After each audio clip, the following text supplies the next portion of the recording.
Hi everyone, welcome back. My name is Meher Mardoyan from Newfoundland and Labrador, and today I have the privilege to interview Jodi Tingling from Toronto. Hi Jodi, how are you doing? I am so good. How are you doing I today? am doing great. Thank you for being here. So, Jodi is a highly sought after career therapist and speaker.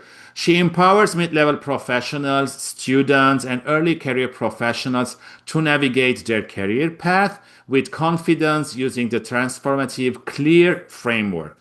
She offers comprehensive strategy for personal and professional growth. She is known for creating safe, transformative space that empowers individuals, teams, and career professionals to achieve meaningful growth.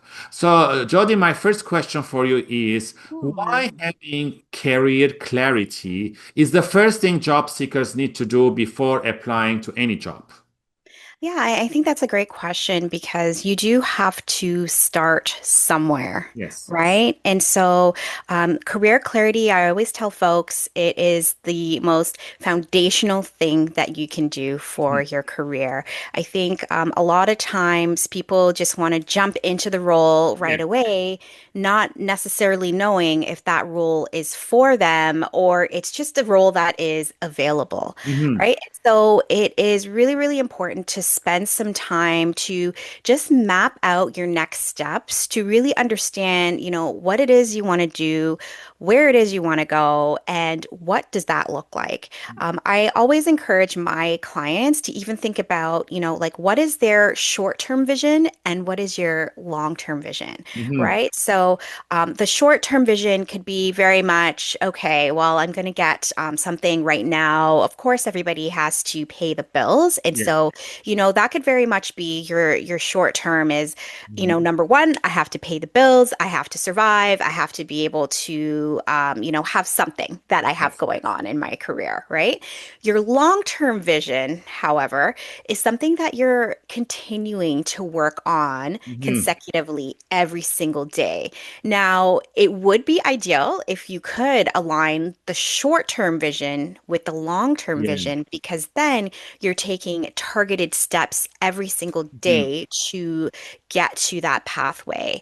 And so, really, when you're thinking about, your career path, what's next for you, the very first foundational part is to start with the clarity, because if Mhm. you know where you're going to go, then you can align your steps beautifully. Yeah. So like really that is the main reason that folks need to start with clarity and really just figuring out whether or not, the career pathway that you're pursuing now, is that a short-term vision for you, or is that moving towards that long-term vision that Mhm. you ultimately see for yourself?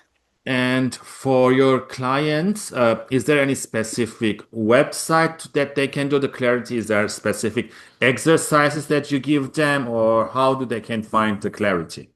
Yeah, and I think that's a great question as well too. And it's not just like a one easy solution, Yeah. of course, because I, of course, work with clients through my framework called the CLEAR framework, and it is a series of exercise. It's a series of deep insights that Hmm. really help people to get to that answer of what is truly next for me.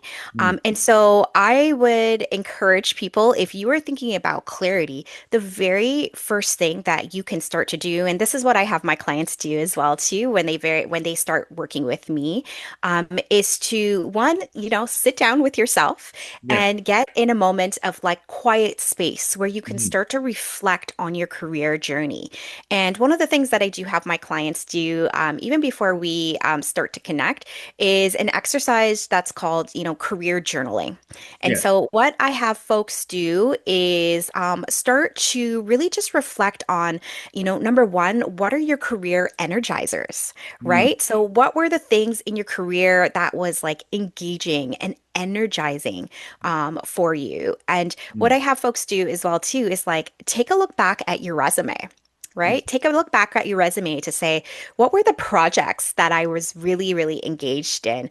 Um, what were the jobs that kept me going where, I could get sort of like lost in the zone? What are the things that, I'm good at and I truly enjoy doing, right? Yeah. So spending some time there to really help you understand, Hmm. what it is that keeps you going. I also have folks, really just depending on how long ago school was, even just reflecting on, your schooling. Yeah. Right. So were there certain courses even that you really enjoyed? Were there certain projects that you got involved with that like was really invigorating for Hmm. you? So that is like a simple thing that people can start to do is really just to start to reflect on, your past history, things you really enjoyed, and even just taking a look at even things that are maybe like hobbies or maybe things that are like side projects. Hmm. Do you get engaged and energized by doing certain elements of those things as well too? So that is the very first thing that people can start to do is like one, sit with yourself and start to do some journaling and reflecting on what are the areas that truly just like light you up, engage you, energize you, where you can kind of just get lost in the zone doing what you're doing. So that's a great way for folks to start, I would say. Those are great tips, Jodi. Thank you very much. And for the audience watching or listening for the first time, I'm going to ask Jodi a couple of questions and I'm going to post them on a daily basis, kind of a journey with us. You can like, share, or comment. So tune in next time for another great question with Jodi.